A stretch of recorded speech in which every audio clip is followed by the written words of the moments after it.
बर्फीले तूफान के बीच एक विशाल और भयानक भेड़िया धीरे से खड़ा होने लगा। अगले ही पल उसने अपना चेहरा बदला और वो आधा इंसान और आधा जानवर बन गया। सेलिन हैरान थी और उसने पूछा कि तुम ये सब कैसे कर रहे हो, लेकिन मैरियस ने उसे कोई भी जवाब देना जरूरी नहीं समझा। मैरियस बाकी भेड़ियों से अलग था क्योंकि वो बदलने के बाद भी इंसानी चेहरा रख सकता था। उसमें बहुत ज्यादा ताकत थी और सेलिन उसके सामने टिक नहीं पा रही थी। मैरियस ने फिर से हमला किया तो सेलिन ने भी अपनी चाल बदल दी। उसने जमीन से फिसलते हुए एक चांदी की तलवार उठा ली और वार किया। जैसे ही मैरियस पास आया, सेलिन ने तलवार से उस पर कई वार किए और वो चांदी की तलवार सीधे उसके सीने में उतार दी। फिर उसने मैरियस को लात मारकर बर्फ की गहरी खाई में गिरा दिया। लेकिन मैरियस के घाव जादू की तरह भर गए और उसने वापस आकर सेलिन को बुरी तरह पीटा। मैरियस ने सेलिन को उठाया और अपने सीने से तलवार बाहर निकाल दी। उसे पता था कि सेलिन की बेटी का खून पिए बिना वो ये जंग नहीं जीत सकता। तभी मैरियस के साथ ही एलेक्सिया वहां आ गई और उसने सेलिन को जख्मी कर दिया। वो सेलिन से उसकी बेटी ईव का पता पूछने लगी ताकि जंग खत्म हो सके।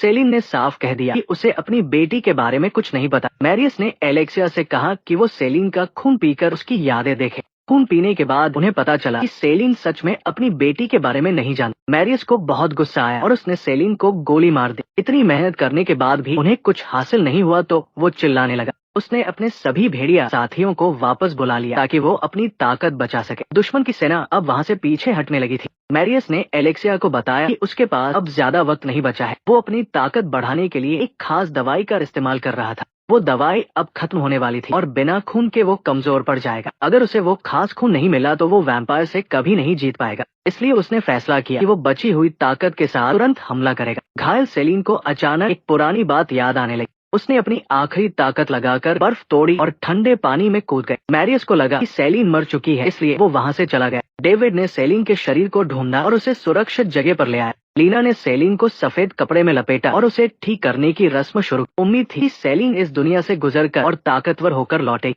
दूसरी तरफ समीरा ने सेलिन के खून को जहर से साफ कर लिया था। उसने वो ताकतवर खून पी लिया और खुशी से कप को जमीन पर पटक दिया। वर्गा उसे देख रहा था क्योंकि समीरा के शरीर में बदलाव हो रहे थे। समीरा को अपने अंदर बहुत ज्यादा ताकत महसूस हुई जिसका वो इंतजार कर रही थी। उधर मैरियस अपनी फौज लेकर वैम्पायर के किले की तरफ बढ़ रहा था। डेविड ने फैसला किया कि वो छुपने के बजाय अपने लोगों की मदद करेगा। वो लड़ाई की तैयारी करने के लिए वापस अपने मुख्य किले की तरफ निकल गया। गद्दार एलेक्सिया पहले ही वहां पहुंच चुकी थी ताकि दुश्मनों की मदद कर सके। उसने सिक्योरिटी गार्ड को मार दिया और किले का सुरक्षा सिस्टम बंद कर दिया। ये सब करने के बाद वो समीरा के पास गई और झूठ बोलने लगी। उसने कहा कि सेलिन मारी गई है और दुश्मन की हालत बहुत खराब है। समीरा ने भी नाटक करते हुए उसकी झूठी तारीफ। उसने कहा कि तुमने मैरियस को वहां ले जाकर बहुत अच्छा काम किया। तुम्हारा वो भेड़िया प्रेमी अपनी जीत से बहुत खुश होगा, लेकिन उसकी ये खुशी बस कुछ ही पलों के लिए है। एलेक्सिया को अंदाजा